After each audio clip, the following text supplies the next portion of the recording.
అందరికీ నమస్కారం. ఈ వీడియోలో హై పవర్ కమిటీ రికమెండేషన్ గురించి తెలుసుకుందాం. టైం వేస్ట్ అవ్వకుండా టాపిక్లోకి వెళ్ళిపోదాం. నవంబర్ 1995లో ఆనాటి ప్రభుత్వం ఈపీఎస్ 95 పెన్షన్ స్కీమ్ ప్రారంభించింది. ఆనాడు ఈ పెన్షన్ స్కీమ్ని 10 సంవత్సరాలకు ఒకసారి రివ్యూ చేసి పెన్షన్ పెంచుతామన్నారు. అదేవిధంగా పెన్షన్తో పాటు డిఏ కూడా చెల్లిస్తామన్నారు. ఉద్యోగులు 58 సంవత్సరాలకు రిటైర్ అయినప్పుడు ఈపీఎస్ 95 పెన్షన్ స్కీములో ఆ రోజుల్లో కొన్ని ఆప్షన్లు ఉండేవి. వాటిల్లో ప్రధానంగా ఒకటి పెన్షన్ క్యుముటేషన్, పెన్షన్ అమ్ముకునే సదుపాయం.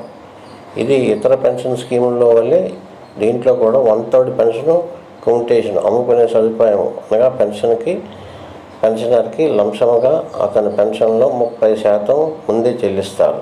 దానివల్ల అతని పెన్షన్ తగ్గుతుంది.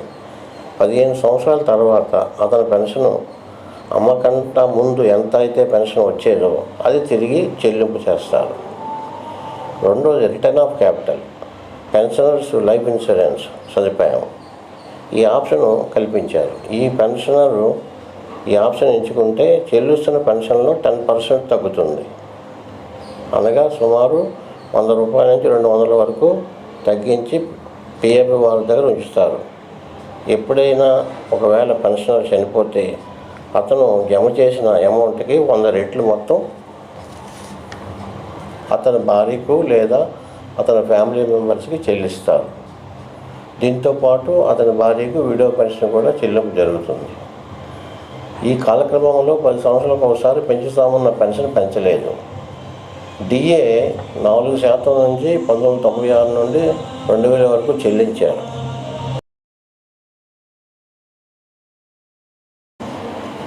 కానీ ఇప్పటివరకు కాస్ట్ ఆఫ్ లివింగ్ ఇండెక్స్ ప్రకారం డిఏ చెల్లించలేదు. ఆ తర్వాత 2008 సంవత్సరంలో పిఎఫ్ఆర్ ఏకపక్షంగా పెన్షన్ క్యుముటేషన్ ఆప్షను మరియు return of capital insurance option సదుపాయాలను తీసివేయడం జరిగింది. ఈపీఎస్ 95 పెన్షనర్లకు వ్యతిరేకంగా కేవలం ఈపీఎఫ్ఆర్కి అనుకూలంగా ఏకపక్షంగా చేసిన నిర్ణయాలను దేశవ్యాప్త పెన్షన్ల అసోసియేషన్లు, పార్లమెంట్ మెంబర్లు దేశవ్యాప్తంగా రాజకీయ ఒత్తిడి తేవడం వల్ల కేంద్ర ప్రభుత్వం మినిస్టర్ ఆఫ్ లేబర్ ఆధ్వర్యంలో పార్లమెంటు సభ్యులతో కలిపి ఒక హై పవర్ కమిటీ వేసి వీటిపై అధ్యయనం చేసిన తర్వాత వారు పెన్షనర్స్కి అనుకూలంగా కేంద్ర ప్రభుత్వానికి వారి రికమెండేషన్లు ఇచ్చారు. N.K. Premchandan ji. Thank you very much, Speaker sir. Sir, it is a fact that the 16th Lok Sabha has discussed about EPS 95 on the basis of a private member resolution moved by me, and it was discussed on 9 days, and finally the government has appointed a high empowered committee so as to look into all the issues, and committee has been constituted and the committee has had a consultation with me as per the direction of the government order, and on the basis of the recommendation it is decided to enhance the pension to 2,000 rupees. That is a specific question which was put in by whether the government is looking on to this aspect of enhancement of pension, and also another direction has been given by the EPFO authorities that 10 years of continuous service is the minimum requirement for the entitlement of the pension. But unfortunately the EPFO made an interpretation that 10 years means 3,650 days of attendance. Sir, Honorable Speaker, sir, 1 second, sir. How it is possible as far as a cashew worker to have 3,650 days of work? So it is not applicable to the cashew workers. Kindly clarify that point also, because it is adversely affecting the... माननीय अध्यक्ष महोदय, जो पहला supplementary प्रश्न पूछा है high power committee के लिए, हाई पावर कमेटी की बात केवल पेंशन को इंक्रीज करने की नहीं थी. हाई पावर कमेटी ने अपने 8 पॉइंट पे विषय कहे थे, जिसमें पहला long term sustainability of pension fund, उसकी सुरक्षा के लिए हम पूरी तरीके से प्रतिबद्ध हैं. दूसरा जो मंथली पेंशन है, मैंने आपको पहले कहा वो फंड के माध्यम से कंट्रीब्यूशन से होती है. तीसरा जो विषय है period over which the average pensionable salary is calculated, उसके लिए हमने काफी सुविधाजनक काम किए हैं.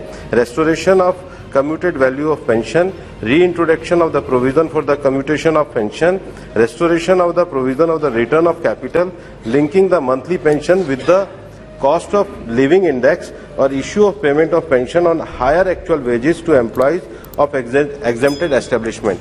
ईपीएफओ कमेटी में इन हाई लेवल कमेटी की 8 रिकमेंडेशन पे पूरी तरीके से विचार किया है।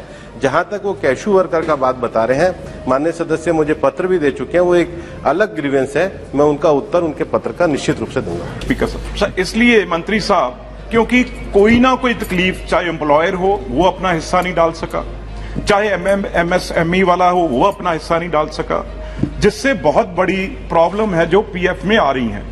तो इसलिए क्या आप जो सरकार उनके डैमेजेस हैं, जहां इंटरेस्ट है, उसमें कोई अपनी तरफ से क्या करने जा रही है जो उनका फायदा हो सके। दूसरी क्वेश्चन तो नहीं है, लेबर जो कमेटी है उन्होंने अपनी रिपोर्ट में बताया है जो उनकी ग्रीवेंसेस, जो प्रॉब्लम्स हैं, दिक्कत है, लगातार गिरावट आ रही है, सरकार हल नहीं कर पा रही। तकरीबन जो 20 का आंकड़ा है उसमें 30,400 शिकायतें जो अभी तक पेंडिंग पड़ी हैं, जिसका कोई हल नहीं हो सका। ये लगातार बढ़ रही हैं, ये लेबर मिनिस्ट्री रिपोर्ट है पार्लियामेंट कमेटी की। तो दोनों चीजों का अगर आप बता दें, क्योंकि बहुत बड़ा नुकसान इसका लॉकडाउन में और कोविड के वजह से हुआ है, तो वो गरीब लोग हैं, कहां जाएंगे? Thank you sir.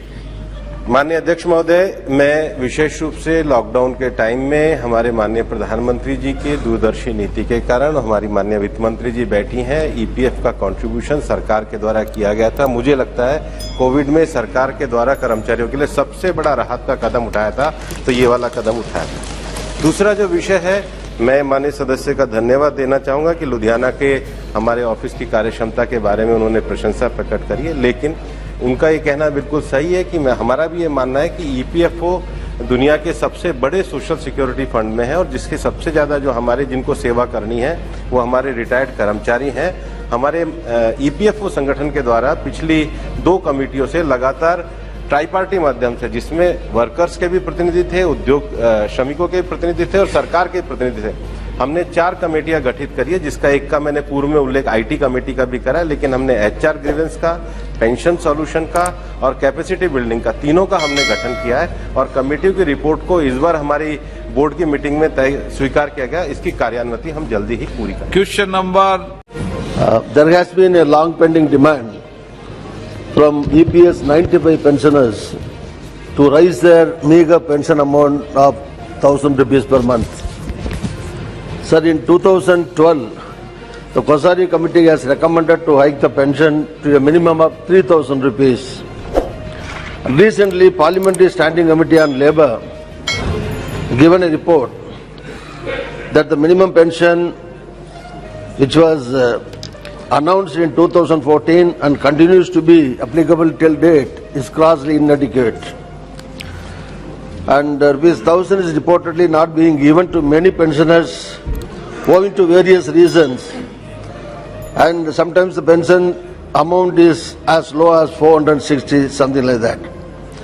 So this is a serious issue. I would like to know from the Honourable Minister whether the government has any proposal to hike the EPS 95 pension substantially. That's my एक मंत्री जी जानकारी के लिए ही बता देना, 2014 के पहले कितनी पेंशन मिलती, 2014 के बाद कितनी पेंशन मिलती? जी, माननीय अध्यक्ष महोदय, ईपीएस 95 भारत सरकार की एक स्कीम जिसको 16 नवंबर 1995 को लागू किया गया था और इसमें पुरानी स्कीमों का मर्जर हो गया था। इस स्कीम के अंतर्गत एम्प्लॉयर का कंट्रीब्यूशन 8.33% है और भारत सरकार का जो कंट्रीब्यूशन है 1.16% है। इस स्कीम के अंतर्गत पहले बहुत मिनिमम पेंशन जो है मिला करती थी। जो इसका फार्मूला है वो pensionable service into pensionable salary, उसको 70 से डिवाइड करने के बाद इसका फार्मूला बनता है। पहले बहुत माननीय अध्यक्ष महोदय, मुझे बताते हुए भी अच्छा नहीं लगता, लेकिन पहले काफी कम मिलती थी और काफी सारे संघों की मांग थी। यही कारण है कि सरकार में आने के बाद सरकार ने इसको 19 अगस्त 2014 को नोटिफाई किया और 1/9/2014 को सरकार ने न्यूनतम 1,000 रुपया किया है। ऐसे में कोई पेंशन के अगर आश्रित हो, उनके कोई परिवार के व्यक्ति अगर रह जाते तो सबको न्यूनतम 1,000 मिलेगी, जिसके द्वारा भारत सरकार के फाइनेंस मंत्रालय द्वारा एक विशेष राशि भी ईपीएफओ फंड में दी जाती है।